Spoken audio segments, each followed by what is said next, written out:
कोयना धरण पाणलोट क्षेत्रात पावसाचा जोर वाढलाय। धरणाचे 6 वक्र दरवाजे 1 फुटाने उचललेले आहेत। नदीकाठच्या गावांना सतर्कतेचा इशारा करण्यात आलाय। हा इशारा देण्यात आलाय तर कोयना नदीवरील संगमनेर हा धक्कादायक जुना पूल पाण्याखाली गेला।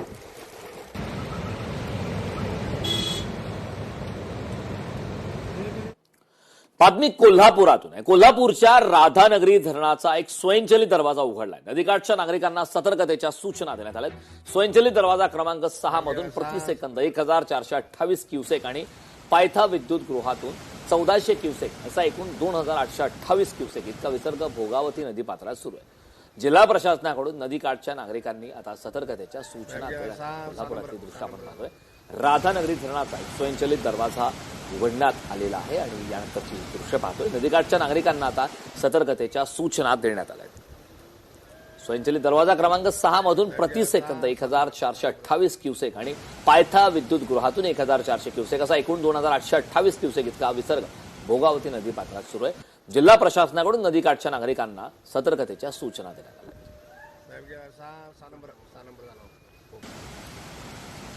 राधानगरी धरणाचा एक स्वयंचलित दरवाजा आता उघडण्यात आलेला आहे। महत्वाची अशी अपडेट समोर येते।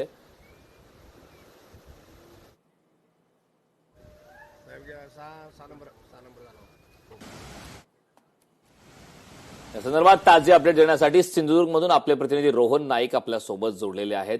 रोहनजी, आपण पाहतोय मुसळधार असा पाऊस सिंधुदुर्गमध्ये पाहायला मिळतो आणि त्या ठिकाणी बऱ्याच ठिकाणची परिस्थिती जी आहे ती बिकट झाली आहे। काय ताजी अपडेट आहे सध्या सिंधुदुर्गमधून? नक्कीच, कारण सिंधुदुर्गामध्ये 8 ते 10 दिवसांपूर्वी पाऊस जरापैकी विश्रांती बरी घेतली होती। मात्र 2 दिवसांपासून प्रामुख्याने सिंधुदुर्गात जे सह्याद्री जो पट्टा आहे, वैभववाडी तालुका असेल, कणकवली तालुका असेल, कुडाळ तालुका असेल, तसेच सावंतवाडी आणि दोडामार्ग यामध्ये मोठ्या प्रमाणात पाऊस होतोय। मात्र हा जो पाऊस आहे तो वादळी वारे जे वाहत आहेत त्यामुळे कमी सुद्धा होतोय, प्रामुख्याने असं पाहिलं होतंय। आणि एकंदरीत पाहिलं असेल तर आता सुद्धा पहाटे आज मुसळधार पाऊस झाला या पट्ट्यामध्ये, प्रामुख्याने कुडाळ, कणकवली, सावंतवाडी आणि दोडामार्ग तालुक्यामध्ये। मात्र आता पावसाने विश्रांती घेतली आहे। पावसाचा जो प्रमाण आज जो येलो अलर्ट देण्यात आलेला आहे, सर्वाधिक पाऊस हा वैभववाडी आणि दोडामार्ग मध्ये झाल्याचं आता माहिती येते। एकंदरीत पाहिलं असेल काल 2 दिवसांपासून पावसाने पुन्हा एकदा जोरदार बरसायला सुरुवात केलेली आहे। एकंदरीत पाहिलं असेल तर कारण सिंधुदुर्ग जिल्ह्यामध्ये आता पाण्याची पातळी, नद्यांच्या पाण्याची पातळी लेवलला आहे। मात्र सिंधुदुर्गात असं कुठली अनुचित असा प्रकार आता ह्या मागील 8 ते 10 दिवसात घडलेला नाहीये, किंवा दरड कोसळणे किंवा घरावर झाडं पडणे वगैरे अशी कुठली घटना घडली नाही। एकंदरीत पावसाने आता विश्रांती घेतली असली तरी काल 2 दिवसांपासून पावसाने बऱ्यापैकी बॅटिंग सुरू केली आहे, प्रामुख्याने सह्याद्रीच्या पट्ट्यामध्ये। नक्कीच रोहनजी, महत्वाची अपडेट देत आहे। आपल्या सोबत बालाजी पोद्दार पुण्यामधून आपले प्रतिनिधी जोडलेले आहेत। बालाजी, आपण पाहतोय पुण्यामध्ये ज्या प्रकारची परिस्थिती आहे सध्या, मुसळधार असा पाऊस मागच्या काही दिवसांपासून झाला आणि त्यानंतरची दृश्य सुद्धा आपण पाहिले, त्याची प्रत्येक अपडेट आपण लोकशाही मराठीवरती दाखवतोय। सध्या काय ताजे अपडेट आहेत? कारण जुलैचा हा जो आठवडा आहे तो अतिमुसळधार पाऊस जो आहे तो पुण्यात पाहायला मिळतोय। पुण्यातल्या घाटमाथ्यावरती जे आहे ते प्रामुख्याने वरसगाव, पानशेत, मुळशी धरणाच्या परिसरामध्ये जोरदार पाऊस पडलेला आहे आणि शहरामध्ये जी आहे ती पावसाची संततधार जी आहे ती गेल्या 8 दिवसापासून सुरू आहे। त्यामुळे आज पुणे शहराला जे आहे ते हवामान विभागाने ऑरेंज अलर्ट दिलेला आहे। घाटमाथ्यावरती मात्र रेड अलर्ट आहे आणि तिथे मुसळधार पाऊस सुद्धा पडतोय। त्यामुळे जे आहे ते त्या परिसरातल्या भात लावणीला सुद्धा वेग आलेला आहे। शेतकऱ्यांमध्ये समाधान आहे। या मुसळधार पावसामुळे, घाटमाथ्यावरल्या पावसामुळे खडकवासला धरण साखळीत जवळपास 94% पाणीसाठा उपलब्ध झालेला आहे। त्यामुळे आता खडकवासला आणि वरसगाव या दोन्ही धरणातून जो आहे तो पाण्याचा विसर्ग सुरू करण्यात आलेला आहे। खडकवासला धरणातून मुठा नदीमध्ये सध्या 5887 क्युसेकने जे आहे ते पाण्याचा विसर्ग सुरू करण्यात आलेला आहे। आणि ज्या पद्धतीने घाटमाथ्यावरती मुसळधार पाऊस पडतोय, पाण्याची उपलब्धता वाढते आहे, त्यानुसार पाण्याचा विसर्ग वाढवण्यात येणार आहे। त्यामुळे नदीपात्राच्या गावांना, त्याचबरोबर शहरातील नदीपात्रांच्या सोसायट्यांना जो आहे तो सतर्कतेचा इशारा देण्यात आलेला आहे, अलर्ट राहण्यास सांगण्यात आलेला आहे। पुढील 1 दिवस जे आहे ते हाच अलर्ट जो आहे तो हवामान विभागाने पुणे शहराला आणि घाटमाथ्याला दिलेला आहे। मात्र या समाधानकारक पावसामुळे जे आहे ते पुण्याच्या पाण्याची पूर्ण वर्षभराची जी चिंता आहे ती मिटलेली आहे आणि आणखी पाऊस सुद्धा जोरात सुरू असल्याने आणखी मोठ्या प्रमाणात पाण्याचा विसर्ग सुरू केला तर इंदापूर, पाटस या परिसरात सुद्धा पाण्याचा जो प्रश्न आहे तो मिटणार आहे आणि त्यासाठी जे आहे ते समाधानकारक पाऊस आपल्याला सर्वत्र पाहायला मिळतोय। करण नक्कीच बालाजी, खूप खूप धन्यवाद या महत्वपूर्ण अशा अपडेटसाठी। आपल्यासोबत यवतमाळमधून संजय राठोड जोडले आहेत। संजय, आपण पाहतो यवतमाळमध्ये सुद्धा पूर परिस्थिती निर्माण झालेली आहे, अनेक ठिकाणी भीषण परिस्थिती आहे, काही लोक अडकल्याची सुद्धा माहिती आपल्याकडे मिळाली होती. काय ताजे अपडेट आहेत यवतमाळमधून? नक्की करण सर, एकंदरीत पाहिलं तर यवतमाळ जिल्ह्यामध्ये 4 दिवसापासून सतत मुसळधार पाऊस, रिमझिम पाऊस पडत आहे आणि अशात कुठेतरी शेतकऱ्यांना दिलासा सुद्धा या ठिकाणी मिळालेला. मात्र अनेक शेतकऱ्यांचे शेत जे आहेत आता पाण्याखाली गेलेले आहे. शेतकऱ्यांचं मोठं नुकसान सुद्धा या ठिकाणी झालेलं आहे.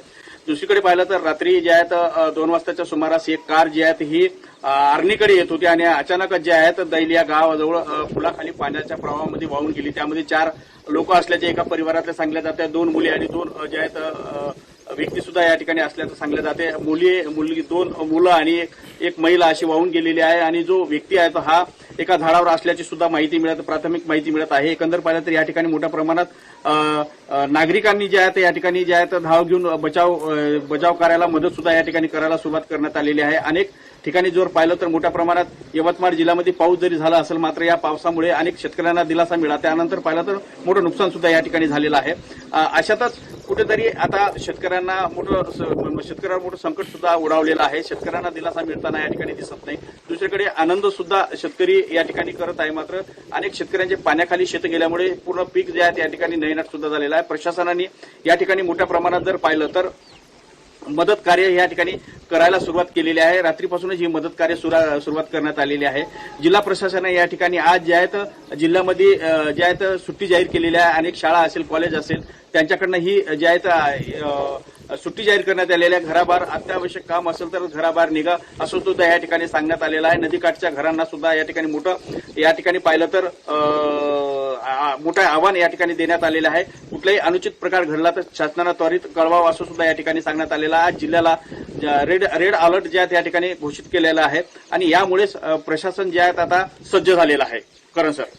नक्कीच संजय, आपण पाहतोय ज्या प्रकारची परिस्थिती आहे. आपल्याशी असेच जोडलेला आपल्यासोबत कराडमधून आपले प्रतिनिधी शशिकांत सूर्यवंशी जोडले आहेत. शशिकांतजी, आपण पाहतोय अगदी आधीपासून सातारा असेल, साताऱ्याचा जो काही घाटमाथा परिसर आहे, विशेषतः कराड या भागामध्ये सुद्धा मुसळधार पावसाचा इशारा देण्यात आला होता. त्या प्रकारचा मुसळधार पाऊस कोसळतोय सुद्धा. आता सध्या आजचे कराडमध्ये काय अपडेट आहेत? नक्कीच करण, जर आपण पाहिलं तर पश्चिम घाट परिसरामध्ये विशेषतः पावसाचा जोर आहे तो मोठ्या प्रमाणात आहे. गेल्या 4 दिवसापासून पाऊस चांगल्या प्रकारे पडत असल्यामुळं महाराष्ट्राचं एक महत्वाचं धरण म्हणून कोयना धरण आहे. या कोयना धरणामध्ये पाण्याची आवक आहे ते आता 25 ते 30,000 क्युसेक्स प्रति सेकंद वेगाने आवक असल्यामुळं धरणाचे 6 वक्र दरवाजे आहेत ते 1 फुटाने उचलून त्या मार्गे 5,079 क्युसेक्स पाणी प्रति सेकंद वेगाने कोयना नदीमध्ये सोडण्यात आलेलं आहे. आणि आपण जर पाहिलं तर यापूर्वी देखील 1,050 क्युसेक्स पाणी आहे ते धरणातील पायथा विद्युत गृहातून सोडण्यात आलेलं होतं. म्हणजे एक टोटल जर आपण पाहायला गेलं 6,129 क्युसेक्स पाणी आहे ते कोयना नदीमध्ये एकंदरीतच सोडण्यात आलेलं आहे. त्यामुळे कोयना नदी आता दुथडी भरून वाहताना पाहायला मिळते. घाटपट्ट्यामधला जो धरण प्रणव क्षेत्रातला पाऊस आहे तो आणि नदी क्षेत्रातील पाऊस आहे तर मोठ्या प्रमाणात असल्यामुळे कोयना नदी दुथडी भरून वाहताना पाहायला मिळत आहे. त्यामुळे कोयना नदीवर असलेले संगमनगर धक्का पूल असेल, मुळगाव पूल असेल, सोबत कराडमधील काही सखल भागामध्ये देखील पाणी आहे ते शिरलेलं आहे. त्यामुळे हे पुलावरून पाणी जात असल्यामुळे नागरिकांना सतर्कतेचा इशारा आणि पर्यायी मार्गाचा वापर करण्यासाठी प्रशासनाकडून सांगण्यात आलेला आहे. कोयना धरणामध्ये आता सध्या 86 टीएमसी पाणी साठा शिल्लक झालेला आहे. 105.25 टीएमसी साठवण क्षमता असलेल्या धरणामध्ये मुबलक पाणी साठा शिल्लक झाल्यामुळे समाधान व्यक्त केलं जात आहे. पाऊस असा सुरू राहिला तर येत्या 4 ते 5 दिवसामध्ये धरण पूर्ण क्षमतेनं भरणार आहे. त्यानंतर मात्र पाण्याचा विसर्ग आहे तो येणारा संपूर्ण फ्लो आहे तो आता कोयना नदीपात्रात सोडण्यात येणार आहे. आणि आताच्या पावसाच्या या सगळ्या वातावरणानुसार पाऊस मोठ्या प्रमाणात त्यामुळे धरणातला विसर्ग नक्कीच वाढवणार असल्याचं बोललं जात आहे. त्यामुळं नदी शेजारील गावांना सतर्क राहण्याचे इशारे देण्यात आलेले आहेत. नदी शेजारी जी शेती आहे ती आता पाण्याखाली गेलेली आहे. प्रामुख्याने या परिसरामध्ये विशेषतः भात शेती मोठ्या प्रमाणात केली जाते आणि या भात शेती जी आहे ती आता पाण्याखाली नदी शेजारची गेली असल्यामुळं शेतकरी आता चिंतित आहे. हे पाणी केव्हा उसरणार आणि भात रोप आहे ते केव्हा पाण्याबाहेर येणार याकडे आता शेतकरी आहे तो लक्ष देऊन आहे, पावसाकडे लक्ष देऊन आहे. या पट्ट्यामध्ये विशेषतः भात शेती पीक घेतलं जातं ते पीक देखील आता चांगल्या पद्धतीनं पाऊस असल्यामुळं लागणी योग्य झालेला आहे आणि त्याचा भात चिखलामध्ये लावायचं काम आहे ते शेतकऱ्यांनी मोठा जोर धरलेला पाहायला मिळतोय. पूर्वेकडे कराड परिसरामध्ये देखील पाऊस चांगला पडत असल्यामुळं पेरणीची कामं आहेत ती उरकलेली आहेत.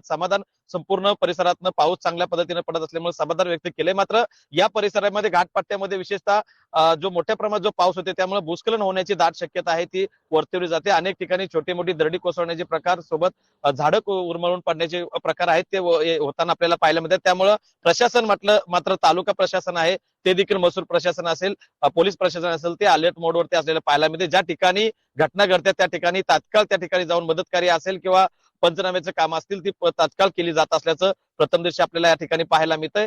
धरणातील पाणी साठ्याचं नियंत्रण ठेवण्यासाठी या ठिकाणी पाण्याचा विसर्ग देखील वाढवला जाणार असल्याचं देखील बोललं जात आहे. करण, नक्कीच शशिकांतजी, खूप खूप धन्यवाद ही महत्वपूर्ण अशी माहिती देण्यासाठी. रोहन बालाजी पोद्दार, संजय राठोड आणि शशिकांत सोनवणे खूप खूप धन्यवाद या महत्वपूर्ण अशा अपडेट आपल्यापर्यंत पोहोचवण्यासाठी.